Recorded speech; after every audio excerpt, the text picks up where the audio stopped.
దావీదు మెఫీబోషెతు. ఏం జరిగిందంటే ఇప్పుడు ఇశ్రాయేలు ప్రజలకు రాజు దావీదు రాజుగా పరిపాలన చేస్తా ఉన్నాడు.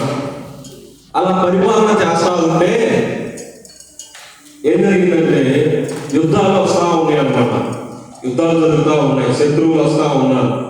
వస్తూ ఉంటే దావీదు యుద్ధానికి వెళ్తా ఉన్నాడు. అలా యుద్ధానికి వెళ్తా ఉంటే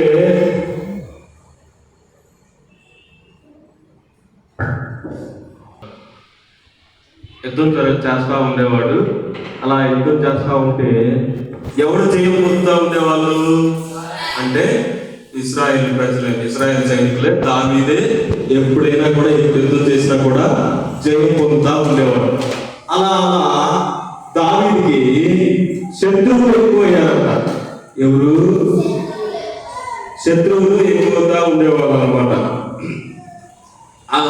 అలాంటప్పుడు ఒక రోజంట దావీదు ఏం చేశాడంటే కూర్చొని ఆలోచిస్తా ఉన్నాడంట. కూర్చొని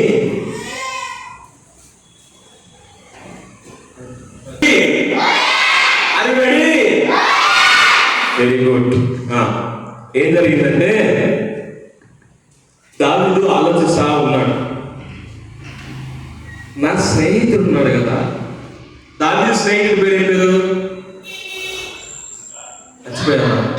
వెరీ గుడ్. యోనాతాను. నా స్నేహితుడు ఉన్నారు కదా యోనాతానికి ఏదైనా మేలు చేయాలి. ఏం చేయాలి?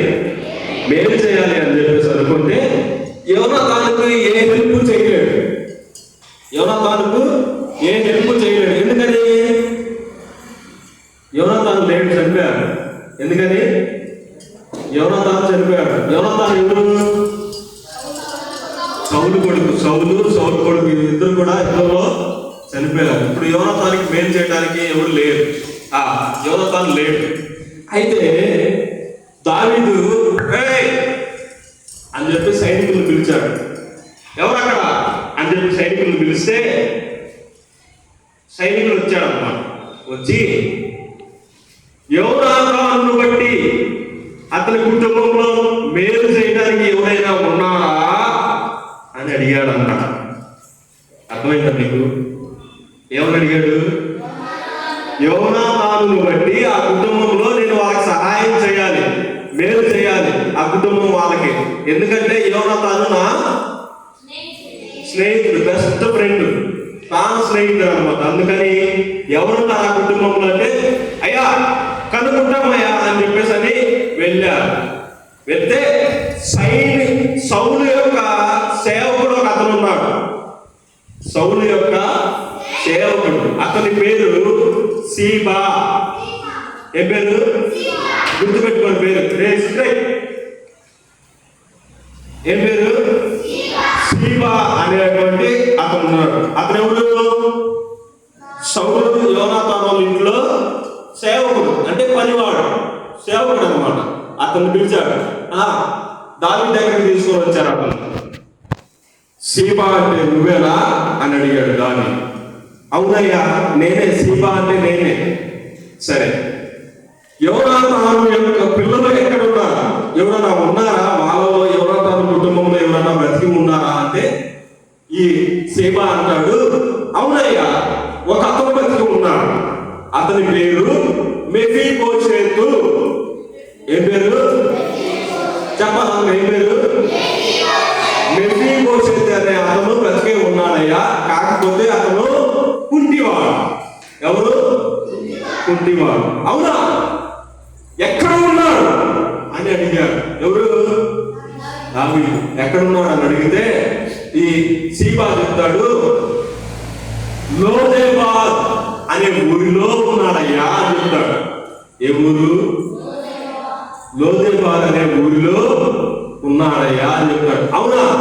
అతన్ని వెళ్ళి ఈ ఊరు తీసుకొని రాండి, నా దగ్గరికి తీసుకొని రాండి అని చెప్పేసి అన్నాడు. ఇప్పుడు దావీదు ఉన్న ఏ ఊరు? యెరూషలేము. ఏ ఊరు? యెరూషలేము. ఆ ఊరిలో ఉన్న ఉన్నాడు అనమాట. ఇజ్రాయెల్ దేశం యొక్క క్యాపిటల్ అప్పుడు పట్టణం, ముఖ్యమైన పట్టణం ఏదంటే యెరూషలేము. ఏది? యెరూషలేము.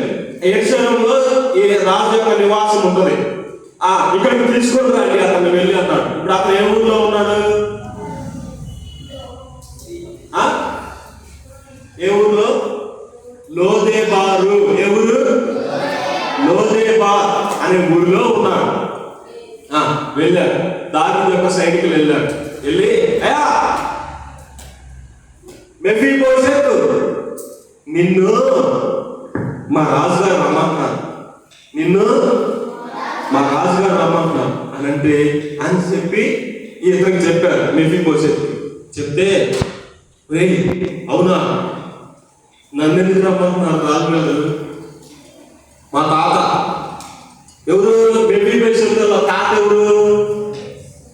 సౌలు. ఎవరు? సౌలు కొడుకు ఎవరు? యోనాతాను కొడుకు ఎవరు? అది విషయం.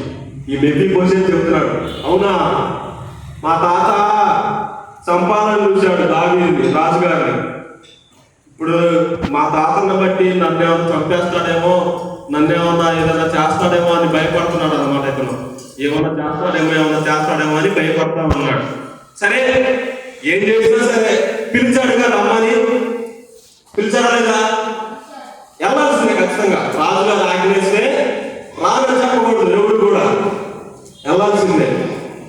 మెఫీబోషెతు వెళ్ళాడు. వెళ్ళి దగ్గరికి వెళ్ళి సాష్టాంగ పడ్డాడు అన్నమాట. మోకరించి నమస్కారం చేశాడు.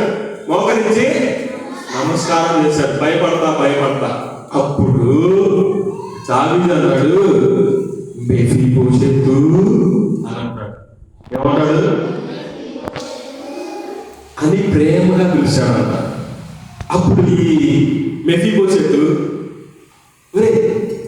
ఇదేంటి ఈయన ప్రేమగా పిలుస్తున్నాడు, నేనేమో నన్ను ఏదో చేస్తారు, ఏమైనా చంపుతారేమో లేదా కొడతారేమో అనుకోని నేను వస్తే ఈయన నన్ను ప్రేమగా పిలుస్తున్నాడు అని చెప్పేసి అనుకొని, అయ్యా చిత్తం ప్రభు, నీ దాసుని నేను, చెప్పండి అయ్యా అని చెప్పేసి అన్నాడంట. అప్పుడు ఈ రాజుగారు, దావీదు గారు, మెఫీబోషెతు, నువ్వు ఎక్కడెక్కడో పల్లెటూరులో ఎక్కడెక్కడో ఉండొద్దు, నువ్వు ఈ ఊరిలోనే ఉండు, ఈ యెరూషలేములోనే ఉండు, నా బల్ల దగ్గరే నువ్వు కూడా అన్నం తిను. ఎక్కడ? నా బల్ల దగ్గరే నువ్వు అన్నం తిను. ఇదిగో మీ తాత పొలాలు ఉన్నాయి. ఎవరి పొలాలు? సౌలు యొక్క ఆస్తి ఉన్నాయి, పొలాలు ఉన్నాయి. ఆ పొలాలన్నీ నీకు ఇప్పిస్తా. ఇంకా ఆ పొలాల్లో పనిచేసే పని వాళ్ళు కూడా నీకు ఇప్పిస్తా, సేవకుల్ని. వాళ్ళందరూ నీ పొలంలో పనిచేస్తారు.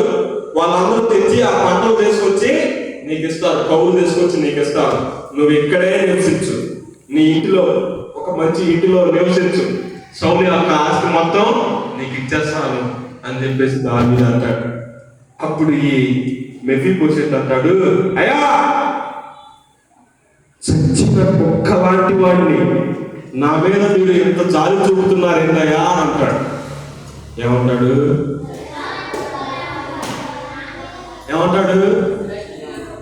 చచ్చిన కుక్క లాంటి వాడిని అయ్యా, నా మీద మీరు జాలి చూపుతున్నారు ఏంటయ్యా అంటే, ఎవరు? సీబా రా, ఇదిగో ఎక్కడెక్కడ ఉండే పొలాలు నీకు తెలుసు కదా. సీబాకు తెలుసా తెలీదా? ఎందుకు? అతను సౌలు దగ్గర పనిచేశాడు కనుక ఆ సీబాకు తెలుసు అతని పొలాలు ఏవేవో. ఇదిగో ఇతని పొలాలు ఏవేవో అతను చూపించు. అతని పొలాలు మొత్తం, సౌలు పొలాలు మొత్తం కూడా ఇతనికి ఇప్పించండి, మెఫీబోషెతుకి. ఇంకా మెఫీబోషెతు ప్రతిరోజు నా బల్ల దగ్గరే భోజనం చేస్తాడు, అతనికి పని వాళ్ళను కూడా ఇవ్వండి అని చెప్పేసి అంటాడు అన్నమాట. ఇదంతా ఎవరిని బట్టి చేశాడు దావీదు అంటే, యోనాతానుని బట్టి మెఫీబోషెతుకి మేలు చేశాడు అన్నమాట, మంచి చేశాడు. అలాగనే దావీదు మంచి రాజు, చాలా మంచి రాజు. యేసుక్రీస్తు వారు ఎలాగైతే మంచి పనులు చేశారో కొన్ని పోలికలు దావీదులు కూడా మంచి చేసేవాడు అన్నమాట. పేదవారికి ఇంకా ఈ దిక్కులేని వారికి కూడా మంచి చేస్తా ఉండేవారు. కాబట్టి మనం కూడా ఇతరులకు మంచి చేసే వాళ్ళగా ఉండాలి, మేలు చేసేవారిగా ఉండాలి. ఎలా ఉండాలి? కీడు చేసే వాళ్ళగా ఉండాలా? దోల చేసే వాళ్ళగా ఉండాలా? మేలు చేసే వాళ్ళగా ఉండాలన్నమాట. అర్థమైందా? అర్థమైపోయిందా? సరే, మంచిది. బైబిల్ లేదా?